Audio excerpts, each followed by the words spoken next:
El apóstol Pablo, en la gran mayoría de sus cartas, por no decir que en todas, escribía más o menos de la siguiente manera. Comenzaba saludando a los hermanos a quienes iba dirigida la carta.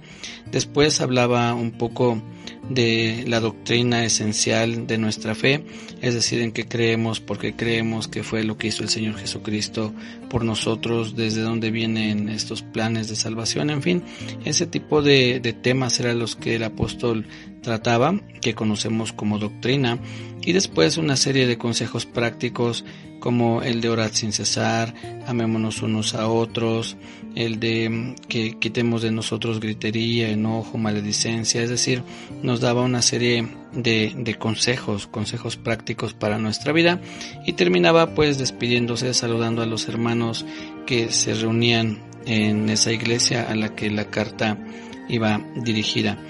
Y quiero en este día mencionar una parte de esa doctrina de la que nos habla el apóstol Pablo, que vamos a encontrar en la carta a la iglesia en Galacia o a los Gálatas.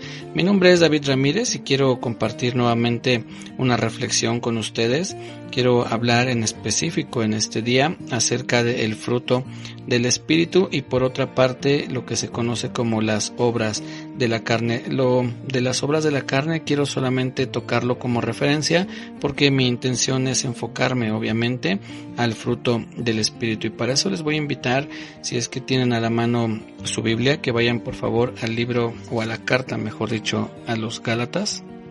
Y bueno, aprovechando esta pequeña confusión al mencionar libro en vez de carta, quiero hacer un paréntesis en cuanto a esto, solamente para pues darles un pequeño dato en cuanto a nuestra Biblia. Los libros que encontramos en el Antiguo Testamento, aunque digan 1 y 2 de Crónicas, 1 y 2 de Reyes, 1 y 2 de Samuel, son precisamente libros, por lo cual comúnmente los llamamos primero y segundo de Samuel, porque es primer y segundo libro de Crónicas, primer y segundo libro de Reyes. En el Nuevo Testamento encontramos cartas, por lo cual tendremos que decir primera de Corintios, primera de Tesalonicenses, primera a Timoteo, porque son cartas, y mencionaremos primera carta, y en el Antiguo Testamento primer libro o primero de Reyes. Solamente es un dato, ahorita que tuve esa pequeña confusión al decir libro, que en este caso es carta a los Gálatas. Bueno, continuando con el tema, Gálatas capítulo 5 a partir del verso 16 dice, tiene incluso un título que nos menciona las obras de la carne y el fruto del Espíritu. Les voy a leer a partir de ese verso, del verso 16, dice, digo pues, andad en el Espíritu y no satisfagáis los deseos de la carne, porque el deseo de la carne es contra el Espíritu, y el del Espíritu es contra la carne, y estos se oponen entre sí, para que no hagáis lo que quisiereis. Pero si sois guiados por el Espíritu, no estáis bajo la ley. Y manifiestas son las obras de la carne, que son adulterio, fornicación, inmundicia, lascivia, idolatría, hechicerías, enemistades, pleitos, celos, iras, contiendas, disensiones, herejías, envidias, homicidios, borracheras, orgías y cosas semejantes a estas, acerca de las cuales os amonesto, como ya os lo he dicho antes, que los que practican tales cosas no heredarán el reino de Dios. Mas el fruto del Espíritu es amor, gozo, paz, paciencia, benignidad, bondad, fe, mansedumbre, templanza. Contra tales cosas no hay ley, pero los que son de Cristo han crucificado la carne con sus pasiones y deseos. Si vivimos por el Espíritu, andemos también por el Espíritu. No nos hagamos vanagloriosos, irritándonos unos a otros, envidiándonos unos a otros. Bueno, les decía que mi enfoque es en cuanto al fruto del Espíritu, pero pudimos ver cómo se habla aquí de esas obras de la carne. Una cosa son obras de la carne y otra es fruto del Espíritu. Tengamos también cuidado en ese dato. Hay veces que decimos el fruto de la carne. No, la carne no es un fruto propiamente, sino son obras. Lo que es fruto es del Espíritu. Entonces dice aquí en el verso 19 que son adulterio, fornicación, inmundicia, lascivia, en fin, menciona muchas de esas cosas que quizá en algún momento nosotros practicamos algunas de ellas. Entonces, eso es lo que la carne desea, es lo que la carne va a buscar, su propio deleite, su satisfacción, el satisfacerse a sí misma, no buscar lo bueno para otros, sino únicamente para sí misma. Y dice aquí en el verso, desde el 16, dice: digo pues, andad en el Espíritu y no satisfagáis los deseos de la carne. ¿Qué significa esto, andar en el Espíritu? Bueno, que nuestra vida sea guiada precisamente por el Espíritu Santo, que sea Él quien nos indique qué es lo que debemos hacer, y no el caso contrario, que es satisfacer los deseos de mi carne. Mi carne muchas veces quiere hacer cosas malas, quiere distraerse con situaciones que no son convenientes. Mi carne quiere seguir durmiendo en vez de levantarme a hacer cosas de provecho. Mi carne quiere siempre buscar, insisto, lo que a mi carne le agrada, y que definitivamente es opuesto a lo que Dios le agrada. Dice aquí en el verso 17: porque el deseo de la carne es contra el Espíritu, y el del Espíritu es contra la carne, y estos se oponen entre sí. Siempre va a haber esa lucha en nuestra vida entre hacer lo bueno y lo malo. Valga la comparación, pero puede ser algo que nos dé un ejemplo muy claro, como en esas caricaturas donde aparecía un angelito por un oído y un diablito por el otro, y entonces tanto el ángel decía: no lo hagas, eso es malo, y por allá el diablo le decía: no, sí hazlo, tú haces eso. Es algo similar. Siempre va a haber esa lucha en nosotros por hacer el bien por parte de nuestro espíritu, y la carne va siempre a desear ir en contra de lo que el Espíritu nos pide. Y entonces dice el verso 18: pero si sois guiados por el Espíritu, no estáis bajo la ley. Debemos de ser guiados por el Espíritu Santo, y entonces vamos a ver esa diferencia en nuestra vida. ¿Cómo podemos llegar a dar este fruto? El fruto del Espíritu, bueno, teniendo, como muchas veces lo he dicho, todo redunda en lo mismo: conociendo a nuestro Señor, buscándolo a través de su palabra, en oración, teniendo comunión con el Padre, con el Hijo, con el Espíritu Santo, pues en cuanto sea posible congregarnos en algún lugar, estar siendo enseñados, instruidos en todo esto de la palabra. Y entonces, conforme nosotros vamos conociendo a Dios, nos vamos acercando más a Él, es como consecuencia que nuestra vida va a dar ese fruto. Todo lo que nosotros hemos estado aprendiendo de la palabra de nuestro Dios es una semilla que se está sembrando en nuestra vida, y que en algún momento vamos a comenzar a ver este fruto. Pongan también atención que dice: más el fruto del Espíritu, no dice los frutos como si fueran mucho, es un fruto.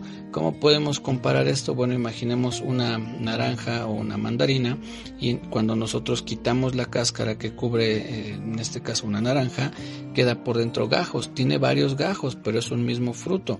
No serían naranjas, es una naranja con diferentes gajos. Es muy similar, esto es un fruto, y cada gajo, digámoslo así, tendría el nombre de amor, gozo, paz, paciencia. Eso sería el fruto del Espíritu. Viene en uno mismo. No es que demos muchos frutos, damos un fruto, pero con diferentes cualidades o características. Y el primero que menciona aquí, el verso 22, dice: más el fruto del Espíritu es amor. Es bien importante que siempre en cualquier cosa que hagamos esté el amor, primeramente a nuestro Dios, pero también a nuestro prójimo, y así como a nosotros mismos. Que sea el amor quien nos guíe a hacer las cosas, que sea esa especie de impulso, que sea ese combustible que nos lleva a hacer las cosas. En algún otro momento les he compartido la historia de ese hombre que descendía, cuenta el Señor Jesús esa historia, que un hombre descendía de Jerusalén a Jericó, y en el camino es asaltado, lo dejan malherido, y entonces esta plática se da porque un hombre le pregunta al Señor Jesús: ¿quién es mi prójimo para que lo ame? Parafraseando un poco, pero es lo que este hombre da a entender. Y entonces el Señor Jesús cuenta esa historia y le dice: ¿quién te parece que fue el prójimo de este que habían asaltado? Y este hombre responde: el que usó de misericordia. Y les he compartido que cuando uno tiene amor, ese amor se ve reflejado en la misericordia, y la misericordia siempre conlleva una acción, es decir, actuar a favor de las personas. Entonces por eso es tan importante, y creo que en la sabiduría de Dios comienza hablando de este fruto del Espíritu con el amor.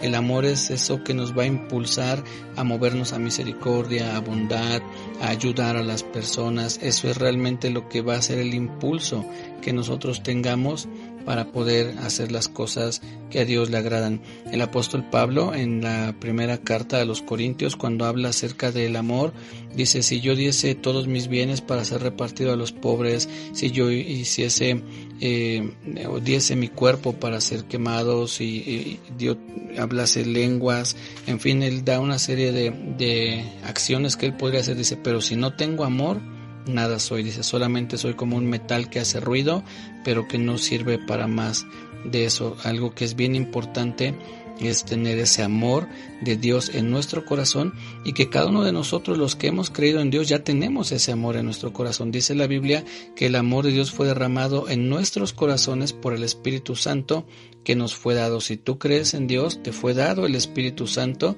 y con el Espíritu Santo Dios derramó de su amor en tu corazón. Es ese amor perfecto que Él tiene para que nosotros podamos amar de esa misma manera, de una manera incondicional, de una manera perfecta.